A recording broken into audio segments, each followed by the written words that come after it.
좋은 아침입니다. 하나님의 말씀과 오늘 다시 시작. 안녕하세요. 김배강 목사입니다. 오늘 함께 묵상할 말씀은 민수기 18장입니다. 중심 구절은 민수기 18장 20절입니다. 여호와께서 또 아론에게 이르시되 너는 이스라엘 자손의 땅에 기업도 없겠고 그들 중에 아무 분깃도 없을 것이나 내가 이스라엘 자손 중에 내 분깃이요 내 기업이니라. 아멘. 18장에서는 17장 마지막 절에서 백성이 제기한 질문, 가까이 나가는 자, 곧 여호와의 성막에 가까이 나가는 자마다 다 죽사오니 우리가 다 망하여야 하리이까? 라는 질문에 대한 답이 주어집니다. 하나님께서는 이스라엘 자손이 성막을 침범하더라도 하나님이 이로 인해 이스라엘 자손들 전체에게 진노를 내리지는 않겠다고 말씀하십니다. 그러나 성소를 침범한 자는 죽임을 당하고 성막과 성소의 경비 책임을 맡은 제사장과 레위인이 이에 대한 책임을 지고 죽음의 형벌을 받을 것이라 말씀하십니다. 이 응답은 특이하게도 아론에게 직접 주어지는데요. 이것은 하나님께서 아론의 제사장직을 인정하셨음을 보여주기 위함이었습니다. 이처럼 제사장과 레위인은 외부인이 성소를 침입하지 않도록 철저히 경계해야 했습니다.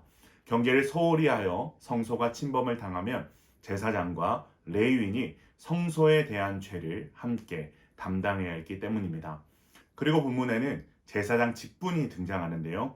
이것은 제사 드리는 일을 포함해서 성소에서 일하는 레위인을 지휘 감독하고 외부인이 성소의 기물에 접근하지 못하도록 하는 제사장의 사역을 의미하는 것입니다. 그렇게 이스라엘 자손들은 죽음을 각오하고 성소를 지키는 제사장과 레위인의 생계를 책임져야 했습니다. 그래서 본장은 제사장의 분깃과 레위인의 몫을 소개하고 있습니다. 먼저 8에서 20절을 보면 제사장의 분깃이 소개되는데 이 내용은 모세오경의 여러 곳에서 이미 언급되었던 내용들입니다. 제사장은 지극히 거룩한 제물을 먹을 수 있습니다. 지극히 거룩한 제물이란 소제와 속죄제와 속건제 제물입니다.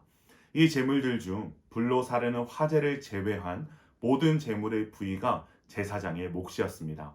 제사장은 이 제물을 거룩한 곳, 즉 회막의 뜰에서 먹었습니다. 또한 제사장의 가족들 중 정결한 모든 자는 거룩한 제물을 함께 먹을 수 있었습니다. 여기 속하는 제물은 이스라엘이 드린 거제물과 흔들어 바친 요제물, 백성이 하나님께 드린 첫 소산과 하나님께 드린 모든 것, 하나님께 드린 동물들의 초태생이었습니다. 그러나 사람과 부정한 동물의 초태생은 제물로 드릴 수 없었으며 대속해야만 했습니다. 제사장은 제물의 기름을 제단에서 여호와께 화제로 드렸으며 나머지 고기는 제사장 가족들이 먹었습니다. 하나님께서는 제사장과 그 가족에게 주어지는 몫을 이스라엘이 대대로 지켜야 할 영원한 소금 언약이라고 지칭하십니다. 고대에서 소금은 변하지 않는 것의 상징으로 언약 체결 시에 언약의 불변성을 강조하기 위해 사용되었습니다. 제사장과 레위인은 가나안 땅에 들어간 후 땅을 기업으로 받지 못했습니다. 이들의 기업은 땅이 아니라 하나님 자신이었습니다. 그렇기에 땅을 분배받지 못한 제사장의 생존은 전적으로 하나님께 달려 있으며 제사장은 전적으로 하나님만을 의지하며 살아가야 했습니다. 그때 하나님께서는 백성의 제물을 통해 이들의 필요를 채워주심으로 아무런 기업도 받지 못하는 이들에게 보상해 주십니다. 21절부터는 레위인이 이스라엘 자손으로부터 받을 몫을 소개합니다. 레위인은 이스라엘 자손이 드린 11조를 그들의 몫으로 받게 됩니다. 앞에서 소개된 제사장의 분깃은 오경의 여러 곳에서 소개되었던 규례들을 체계적으로 모아 소개한 것이 전부이지만 이 단락에서는 이스라엘 자손이 바친 11조가 레위 자손에게 주어진다는 것을 처음으로 언급하고 있습니다. 하나님은 이스라엘 자손의 모든 11조를 레위 자손에게 기업으로 주십니다. 여기서 모든 11조는 동물과 농산물의 11조 모두를 가리킵니다. 흥미로운 것은 제사장이 받는 몫은 수고에 대한 보수라고 불리지는 않는데 레위인이 받는 몫은 수고에 대한 보수라고 불린다는 것입니다. 이것은 사역의 차이 때문이기도 한데요. 레위인들의 사역은 위험을 수반하는 사역이었기 때문입니다. 이들은 성물을 운반하다가 하나님의 진노를 유발할 수 있었습니다. 즉 이들이 백성을 대신해 위험한 일을 했기에 백성은 그러한 위험으로부터 보호를 받을 수 있었던 것이죠. 또한 이스라엘 자손이 회막을 침범하면 레인이 경계를 소홀히 한 책임으로 인해 죽음의 형벌을 받게 되기 때문에 이들의 사역은 수고에 대한 보수로 기록되고 있습니다. 레인은 이스라엘 자손으로부터 받는 11조의 11조를 하나님께 거제로 드려야 했습니다. 하나님은 레인이 바치는 11조를 일반 백성이 드리는 거제처럼 여겨주셨습니다. 이렇게 레인이 바친 거제물은 제사장 아론에게 주어졌습니다. 따라서 레인이 이스라엘 자손으로부터 받아 여호와께 바친 가장 좋은 부분은 제사장에게 돌아간 것입니다. 그리고 남은 10분의 9는 더 이상 성물이 아니기에 이들은 이것을 굳이 회막에서 먹을 필요가 없었습니다.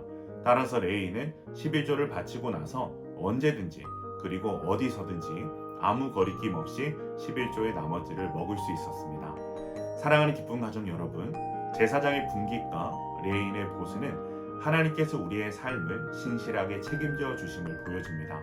제사장과 레위인은 땅을 분배받지 못했지만 하나님이 책임져 주시는 삶이었습니다. 그들은 땅을 분배받지는 못했지만 결코 초라한 삶이 아니었습니다. 왜냐하면 하나님께서 제사장들에게 내가 너의 분깃이요 내 기업이라고 선언하셨기 때문입니다. 이 말씀은 오늘날 예수 그리스도를 통해 만인 제사장으로 부름받은 우리에게도 얼마나 힘이 되는 말씀인지 모르겠습니다. 사랑하는 성도 여러분, 하나님께서 우리의 분깃이 되시고 우리의 기업이 되십니다. 이 약속의 말씀을 깊이 묵상할 때 우리의 결핍, 불안, 염려는 떠나가고 감사, 찬양이 넘치게 될 줄로 믿습니다. 오늘 하루 우리의 분깃이요 기업 되시는 하나님께서 복음을 위해 수고하는 자들의 삶을 책임지심을 믿으며 주를 위해 살아갈 수 있기를 주님의 이름으로 축원합니다.